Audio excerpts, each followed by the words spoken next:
What is the genre today that really connects to science? The one genre that relies on technology. Come on. It's hip hop. What is hip hop science? So when I go around and tell people we're doing this project at the Universal Hip Hop Museum, what is this? The exploration, the innovations, all of that, chopping up the mixes and the digital sampling. The fact that the most advanced forms of technology back in the 80s, we already were embracing that. Science was already an integral part and embedded in all of the innovations of hip hop music. And so the Hip Hop Science Project is just a remix, basically, a way through the Universal Hip Hop Museum of exploring all of the beautiful science that already lives in hip hop music. It's about building community. It's about bridging communities of hip hop icons, hip hop artists, the hip hop community, and world-leading scientists. All right, everyone, thank you so much for joining us. I'm very excited to be here with these esteemed gentlemen tonight. Stefan gave us a wonderful introduction about this project, the Hip Hop Science Project. So without too much labor, let's get right into it and start with the big question. Why should we care about hip hop and science? Why don't I start with you, Mr. Vinnie Brown? All right. Well, why do we care about hip hop and science? I mean, it's the perfect way to engage our young people. Right now, nothing grabs our youth attention like hip hop music, the entire culture.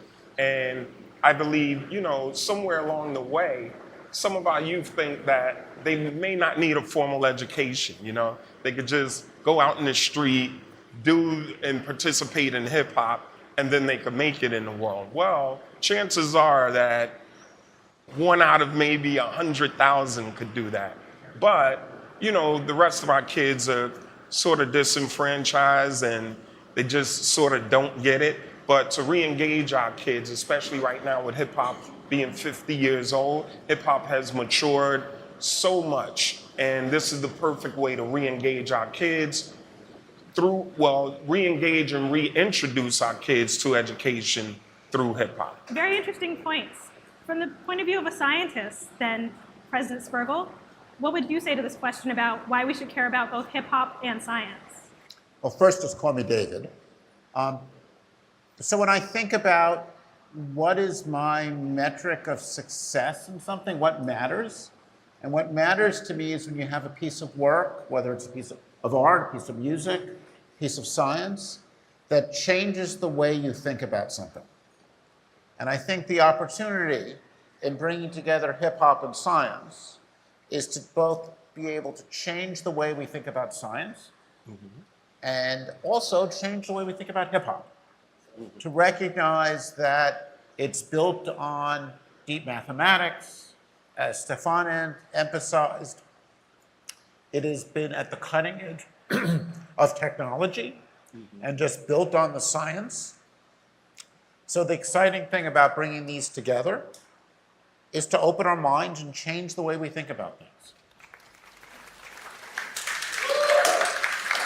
I would also like to add to it, and Rocky, and I'm sure a lot of the OGs in the building can attest to this. Science has always been a part of hip hop, from Craig G dropping science to our brothers from the Wu-Tang Clan, even all of them with Supreme Mathematics, the 5 Percenters, all of that has always dealt in science. So we've always had, that conversation about science in hip hop. So right now it's like our young people, and I think this is the great thing about the Universal Hip Hop Museum, we get to curate this culture and get to really educate our kids and let them know that through hip hop, we've influenced literally every vertical, every career, every profession in the world.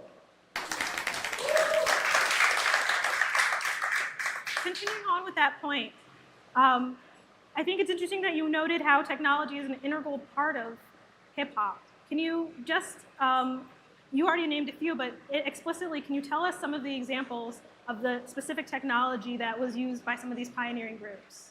Well, I would say even the flash former. Again, our OGs back in the day, kids didn't have instruments. So they took the turntables, started running the break part of the record, which was the open piece where the instrumental would play. And the DJ would just run that instrumental back and forth.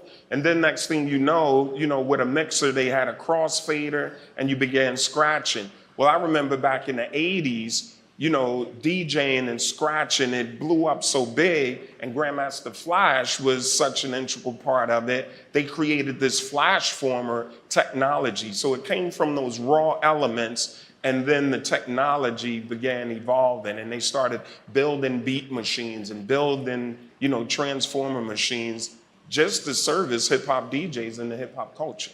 Analogy that you just mentioned, for me, as a scientist who studies black holes, makes me think about all the technology that has come together to give us some of the most cutting-edge science on a subject that I think, to your point, David, opens our minds, and that is black holes. Can you tell me, David, a little bit about black holes and what they have to do with sound? So let me just start with, what are black holes? We start with Einstein's theory of relativity, which just changed the way we think about space and time. And one of the predictions of general relativity is a guy named Karl Schwarzschild who worked this out. He actually died in the First World War, and he sent this paper back from the trenches. Schwarzschild said, if I think about how strong I can make gravity, if I take enough mass and put it in one place, there would be this thing called a black hole. And the idea was so radical that Einstein himself initially rejected it. The idea that you could have this place in space that nothing could escape from. Gravity is so strong. There's this light itself is trapped there. And for a long time, black holes were just this mathematical abstraction. It was just an idea. And what has happened, particularly over the last half a dozen years, is we're now learning a tremendous amount about black holes. And to get to this point of how do we learn about the universe? Well, I'm an astronomer. You think about astronomy, you think about looking at telescopes, you think about seeing the universe. And we've learned a lot by looking with our eyes. The revolution that we're in the midst of is, for the first time, we're really hearing the universe. What's happening is we're hearing waves emitted by merging black holes. We're hearing their sounds. We are hearing black hole mergers throughout the visible universe. We're seeing black holes merging with neutron stars and neutron stars merging. But these black hole mergers have just continued to surprise us. And one of the things that I think we've seen through the history of science, whenever you develop a new way of observing the universe, you're surprised. You learn new things. And this fact that we're now hearing the universe really opens things up. So, ladies and gentlemen, if you'll listen right now, we're hearing the sound of a black hole. What started first, we played the sound of what is two black holes merging. We often think of black holes, like David said, as these masses, but they dance around each other, and it's not sound waves they emit. It's literally ripples in space-time. Space-time is its medium. Now, interestingly, after that, we heard an interesting beat. But that is not the sound of a black hole. That interesting beat is the sound of a black hole being remixed, if you will, by some of our colleagues in the audience tonight. We have Stefan and Cyril.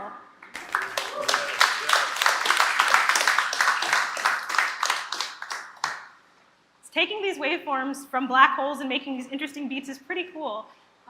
Pretty space-like and trippy. Vinnie, do you think this is something you could rap over? Of course, you can rap over anything. You can freestyle over anything. That's the beauty of hip hop. We take a bit of everything, the scraps from the universe, and turn it into universal, right?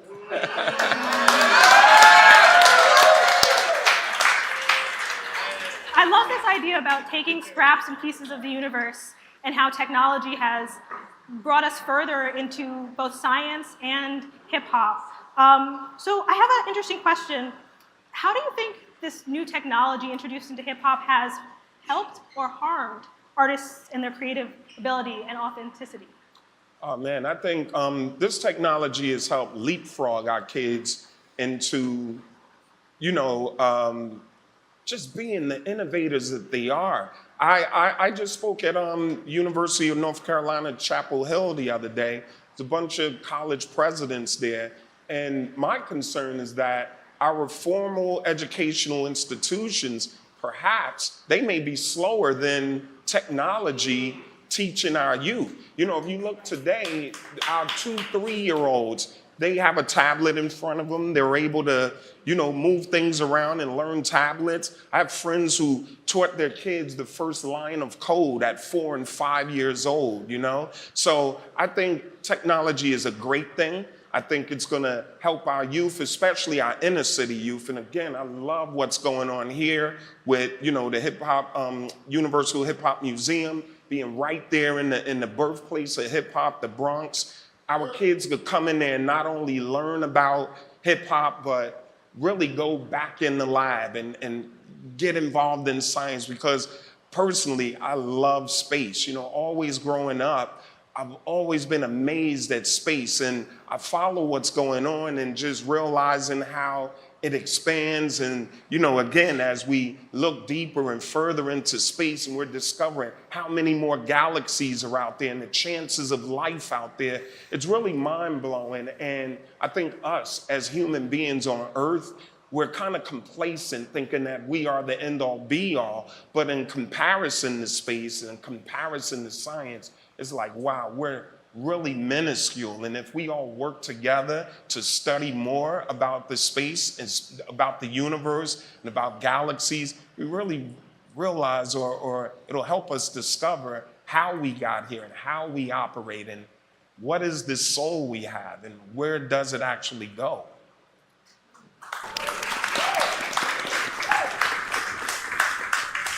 All these questions you asked, Vinnie, are important scientific questions in a way that we work to break down. And so let me point this to you, David.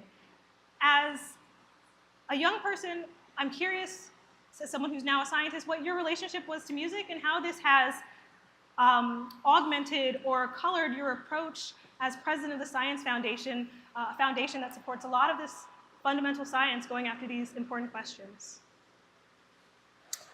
So I think the thing that I learned from my involvement in music, like many people, I was part of a band in high school. Right. And we weren't very good, but like one of the things you learn is how different people bring their talents to make things happen. Right. Right? And I think when the further you go, you realize the wider range of talents needed, right? Like, you know, we've got people here thinking about lighting, we've got, you know, sound engineers, you know, you've got the musicians, you've got all these people who contribute their skills to it. I'm now running a big organization. We have 500 people. We've got people working with Pioneer Works in our outreach. We have people making films. We have people at Quantum Magazine. We've got people working in physics and oceanography and neuroscience. And it's like producing a film or making a concert. You have a lot of people with a lot of different talents coming to make it all work.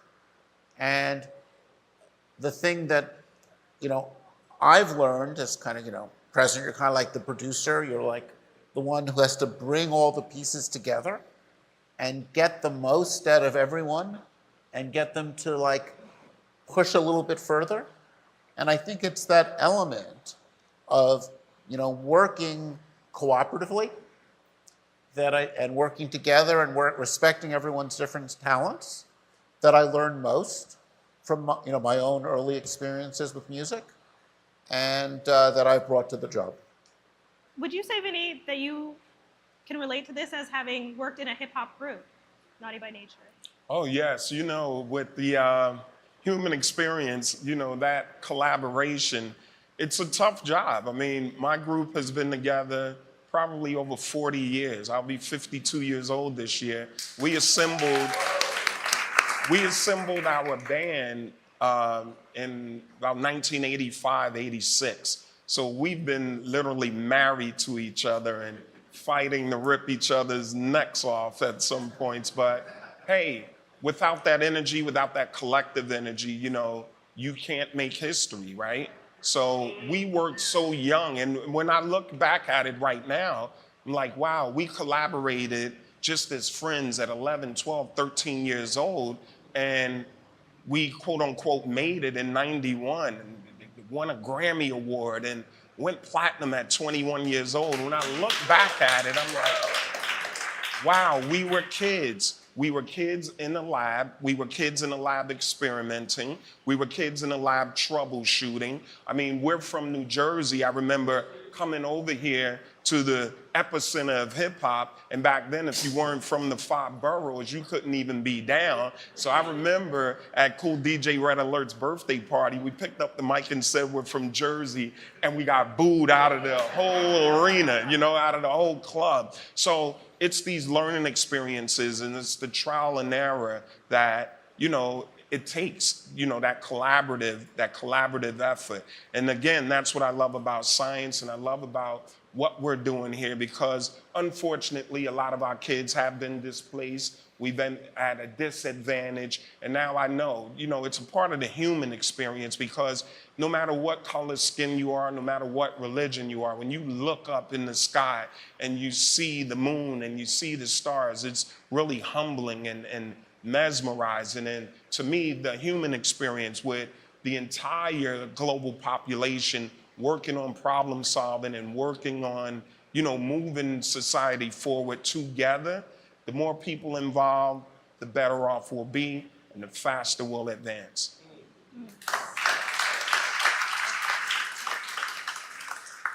In thinking about the human experience, one thing that often people question is our beginnings.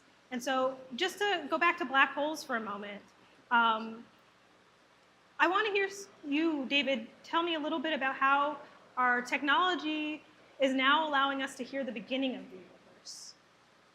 We've been able to hear these black holes, and what does this mean for asking the questions about where it all begins? Well, we can actually go pretty far back in time. So a lot of my own work has involved looking at the microwave background, the leftover heat from the Big Bang. And that's stuff that fills all space. And we look out and observe it, we're actually looking back to only 300,000 years after the Big Bang. And you know, we think the Big Bang was about 13.8 billion years ago. So we're looking way back in time, really observing the universe's baby picture. And what we're seeing there, and this again relates to sound, are basically sound waves generated in the early universe. We have regions of higher density, higher pressure. I'll show you what happens when you produce a high pressure region. We'll do an experiment right now. Here we go. That was a high pressure region that I generated between my hands. What happens? It generates a sound wave. That sound wave propagates out, and that wave is actually moves out a bit like a ripple when you throw a rock at a lake, and you get that ripple moving out. That sound wave just moves out through the room. And by observing how those sound waves propagate in the early universe, we've been able to determine the universe's age, its density, the properties of the fluctuations that grew to form galaxies. All that information is embedded in this kind of frozen image of the sound waves in the early universe. That's what we've done already. The next step, and this is something that we're building a telescope in Chile to go after, a series of telescopes, we're looking for not just gravitational waves produced when these black holes spiral in and merge, but we think in the very first moments of the universe, as it was rapidly expanding, that gravitational waves were produced.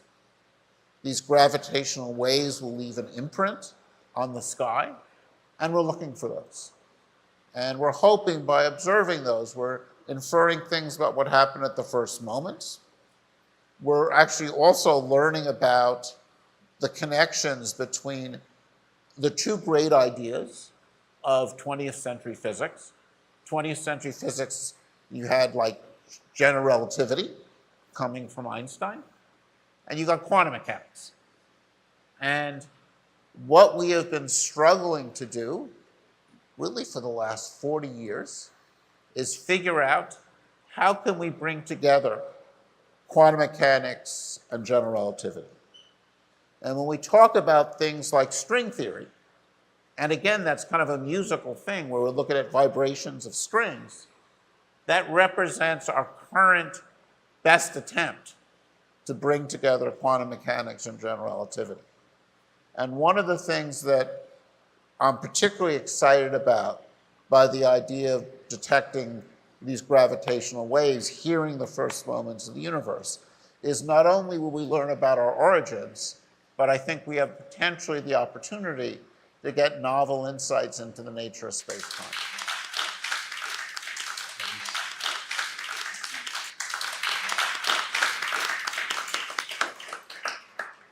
I love the notion of both seeing and hearing the early universe. As a black hole physicist who studies light bending around black holes, you know, this whole idea of using multi-messenger astronomy, that's both gravitational waves and electromagnetic waves in concert, makes me think of kind of the synergy between the music and often the visuals, especially in the music videos that often go along with the art form, the musical art form that is hip hop.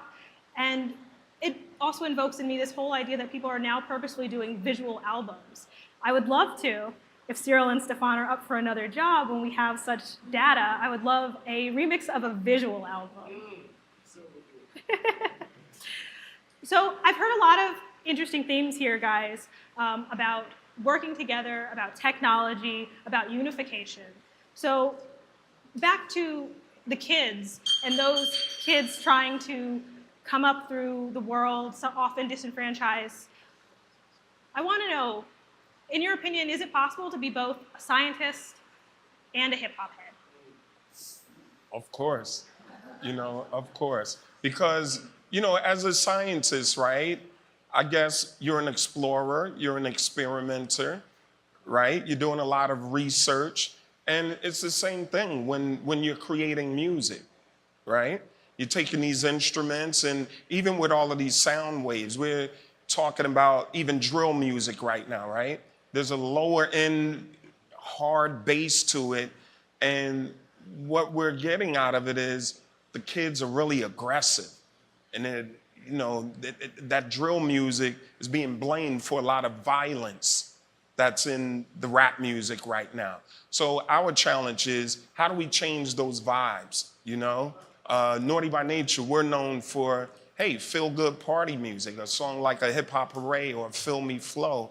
It brings positive vibes. It brings a good vibe. So we have to be careful on how we use, the music, how we use the technology, how we use these sound waves, because whether people know it or not, it really does affect, your behavior and how you deal with one another. So, yeah, you can definitely be a hip hop artist and a scientist. You all are. We all are, not only in music, but in our everyday lives. We're all scientists just trying to figure out this thing called life.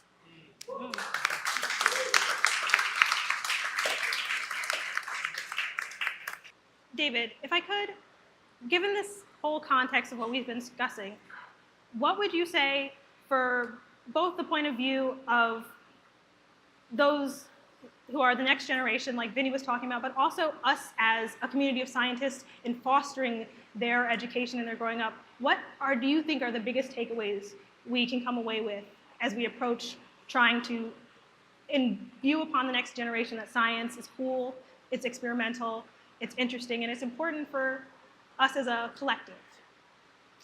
A couple things. First, like your generation, people like who are already in science, I think one of the things to recognize is a lot of people have strong interests in music and that they should celebrate them. And then when we think about creativity, I think some of the most interesting work in science comes from taking ideas coming from other places and bringing it in. And I think, kind of what does hip hop bring to science is new ways of thinking. And we should be open to those and open new ways of hearing, new ways of addressing things. And that's something that's kind of powerful for us who are already active scientists. And then, I think one of the challenges, that we face as a country is we have an incredible amount of talent out there that doesn't have the opportunity, really great, talented, bright kids, they don't see the path to becoming scientists. And, a lot of times you hear all this discussion of a pipeline, this pipeline into science. And I hate that metaphor because a pipeline has only one way in and one destination. And anything that comes off along the way is leaking. I think the right way to think about this and the right way that we want to strive for, it's more like a highway system. Highway systems have a lot of different on-ramps. They've got lots of different destinations, and they get you to interesting places. And not all of us who get on a highway want to go to that same interesting place. There are a lot of different ways to go, and we want to let people come on in different ways. One of my concerns about the way we have our academic system structured is that it is very hard to get into math and science as a career if you don't know at age 17 that's where you want to go. And, one of the things I've been trying to do in my role as foundation president is figure out ways that we could build new on-ramps, ways of getting in. And I see hip-hop science and our efforts to kind of build and strengthen that is about building another on-ramp and building another way for our kids to get into science. And, and it's an on-ramp where some will get on and, end up being PhDs and postdocs at Princeton and doing really cool things on black holes. Right. And some will just have their lives enriched by science and just understand that way of thinking and go off in a different direction. Right. And all those are good paths. And we want to build this highway system, as I think about it, so that more people can get to interesting places in this incredible world of science. Right. I would add to that because in hip hop, there's no better marketers on earth than the hip hop community, right? So if we make a lot of things cool, right? I'm into the headsets, the VR headsets, and one of our partners here with the Hip Hop Museum is Microsoft and the AltSpace VR app. Well, in that space, there's the Black Alt Spacers. And when I went into that community, my guy Rock was telling me, look, Vin, this place existed, but we came in here and we made it cool. We made it really hip. All of our avatars, we change our clothes every day. We bring the swag here every day. And, this is what hip hop does. So I think, again, this is a beautiful partnership. It's a beautiful relationship because young sisters such as yourself should be marketed just as much as Nicki Minaj or Meg Thee Stallion. And our young girls, especially our minority girls, we need to market you and we need to hold you up here and say, look at our young sister. She's a PhD. She's an astrophysicist. Take a look at what she's doing. And the younger we could get our kids involved in that, the younger they can have these conversations with yourself and, your colleagues, we can onboard them, right? And, with society, as long as we have the resources and we don't have the red tape, we will be able to onboard our kids and we will be able to, you know, get them involved in this stuff because it's really there. I would just say this real quick, that I'm the youngest of 7, 5 sisters and 1 brother. None of my siblings went to college, you know, but because of hip hop, I was the youngest, and my youngest sister, I helped raise her twin girls and her 3rd girl. So now because of hip hop, my twin nieces are the first college graduates in our family. Not only that, they have their master's degrees, and they're the first ones with master's degrees, and now they're both working on their PhDs, and they're both educators, right? So this is the power of hip hop, and when we come up like this is how we onboard our kids, get them involved back in education. I don't like the fact that a lot of people are saying, oh, because of this student loan thing, oh, there's no need to go to school, oh, there's no need to get a formal education. It's some of the most dangerous language we could have, especially in our community. So, you know, once again, I salute you, and this is the way we get our young people involved.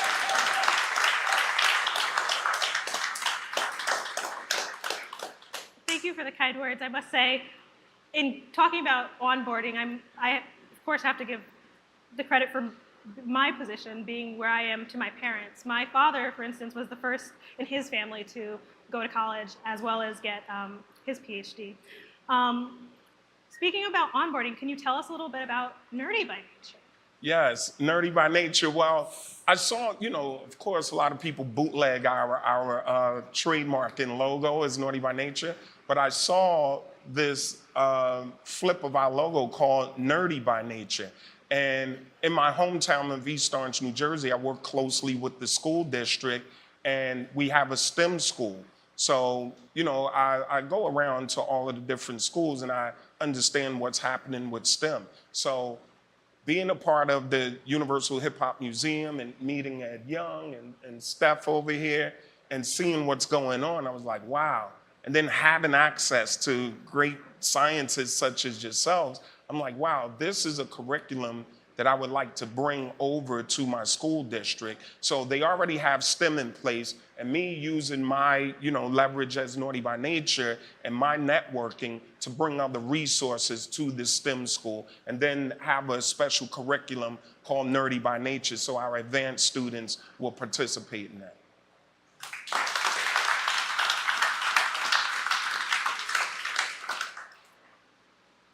One's inspiration and one's love of their field or their art is important. So we've talked about this highway. So just out of curiosity, may I ask, David, what was your on-ramp? What made you fall in love with science? You know, I was lucky. I was exposed to it pretty early. And, you know, I was of the kind of Apollo generation, so kind of followed it there. Mm-hmm. And, you know, I was good at math and science and in high school, you know, so I liked it. And I actually had the opportunity, I kind of did this on my own, but like start to do research in high school and entered in what was then the Westinghouse Science Talent Search. And that was like the first time I did something like that and realized I really like figuring stuff out. Now, looking back at what I did in high school, everything I did was wrong.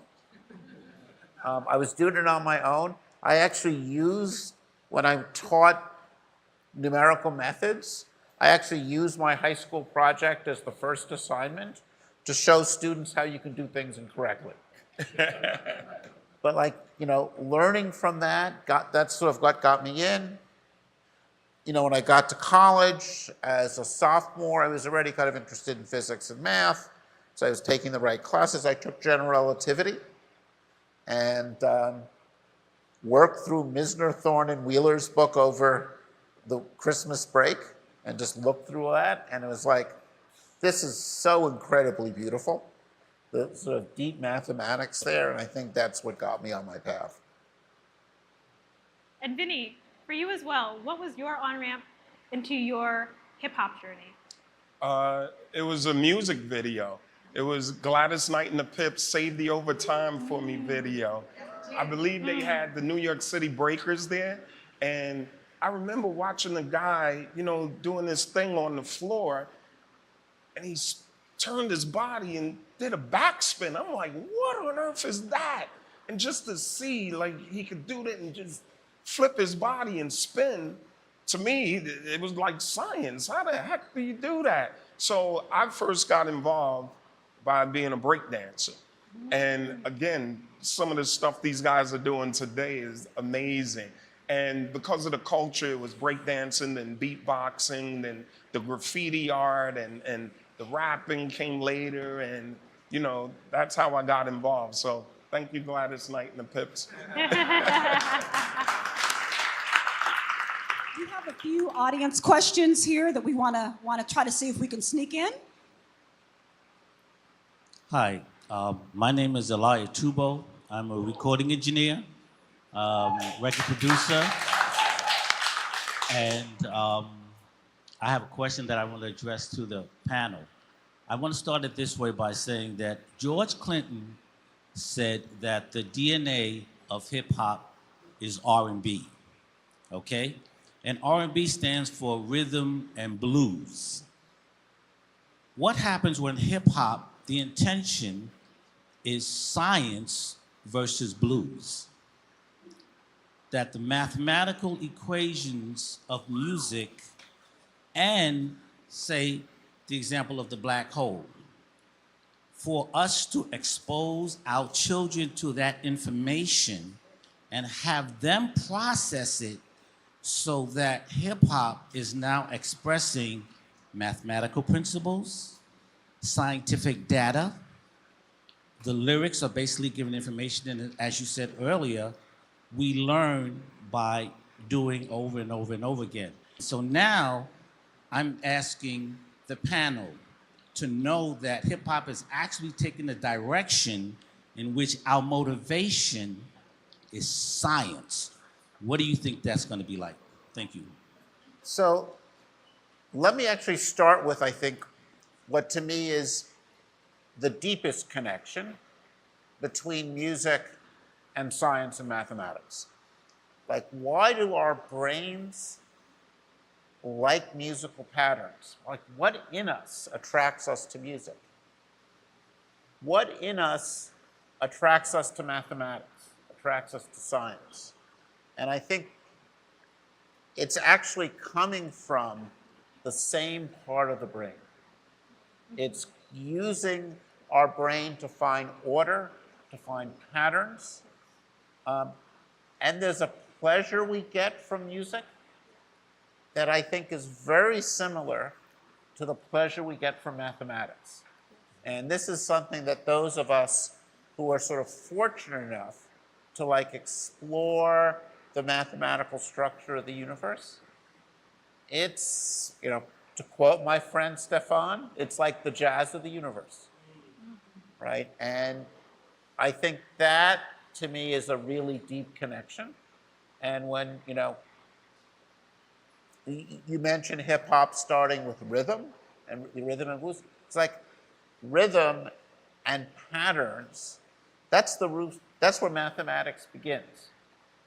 And so I think there's just a lot of very deep connections, deep in our brains, between, music and science and math in general, and kind of specifically zooming in on hip hop and science. Hello, my name is Mark Green. How you doing? So my question is, how can we get the youth more involved in science, and how can we get them to collaborate with hip hop and science together? Well, I think we're doing it right now. This is the moment, right here, right now. And one of the biggest things is, if it doesn't exist, create it. And that's what we're doing right now with the Universal Hip Hop Museum, bringing the scientists together.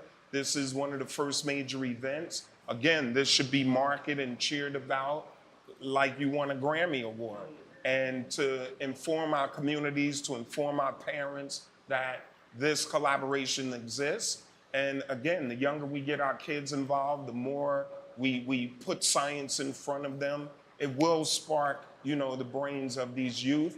And not everyone will be into science, but the ones who do, you know, you fall in love with it and you go down a rabbit hole. And next thing you know, you spent 50, 60 years in the field.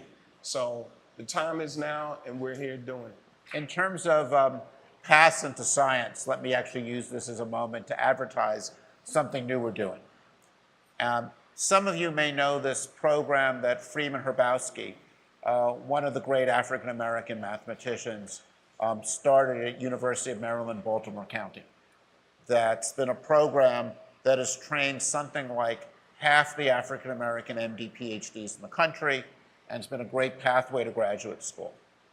So the Simons Foundation is working with Stony Brook to start a new program that will be admitting students this fall. We're going to have, it's going to be an elite program that's targeted at increasing the diversity of people going on to PhDs.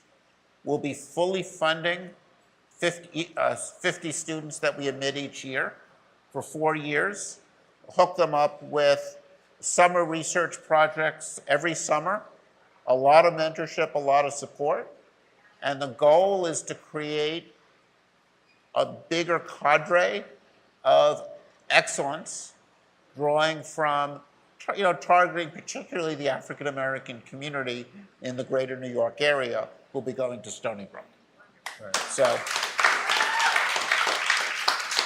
if you have family members who are, right now about rising high school seniors, we're going to start this program this year. Stony Brook's going to start advertising it, and just encourage you to look into that. And we'll be growing that over the next several years. And I see this as just, one piece of building this highway system. And I see the hip hop science as another piece, stuff that's happening here at Pioneer Works. They're all different pieces, right? And it's not like any one of them is the only solution that changes the world, but we all have to make these steps. And, this is what we need to do to open things up to the next generation. Right. Another thing I found interesting, it's like the past couple of years, I've seen this major push with NASA merchandising, right? It just came out of nowhere. And I see people walking around and they're rocking NASA gear like, hey, this is cool and it's hip. And I'm sure most of them don't even care about science, but things like that are a great start. And again, with the hip hop marketing muscle, when programs like this or those resources are available, we have Brother Rocky over here and the whole community, man. We have to take advantage of it, jump on it, and again, market it like crazy to create the awareness. My name's AD. I'm one of the artists here. I have kind of a weird question. I'm curious about space as a medium and our ability to make it intelligible as sound, sort of the way that, I guess, light can describe atmosphere and things like that. Can you talk a little bit about the ability to translate or remix these phenomena to senses that we can understand and incorporate in our lives? Great question. So if I understood you correctly, you're asking how are we able to think of space as a medium and then translate that into sound? So like sound waves that we hear through air, which is the medium, you get compression waves. And so similar to this, when a gravitational wave goes through space and time, it contracts and expands space. And so there are experiments like LIGO, it's a large interferometer. This means it uses lasers to precisely track how long different distances are from each other. And then by precisely keeping time and seeing how, when a gravitational wave moves, how the positions of these detectors move back and forth, gives us a frequency. With this frequency, we can then take that waveform that was the frequency from vibration of space and time. We can then take that frequency and play it as a sound wave in an audible frequency through air. So this has been a wonderful discussion, gentlemen, and it's been great to hear all these different avenues on how we can bring together hip hop and science, especially to support the next generation. Thank you so much, everyone. This has been an amazing discussion. It seems like this is just the first step on an amazing journey that we're all going to embark on together. There are many ways, it seems, that we can go in and support the young people around us, and the exciting endeavors of exploration in both hip hop and science, and the nexus of those two things. So thank you so much, everyone, for joining us.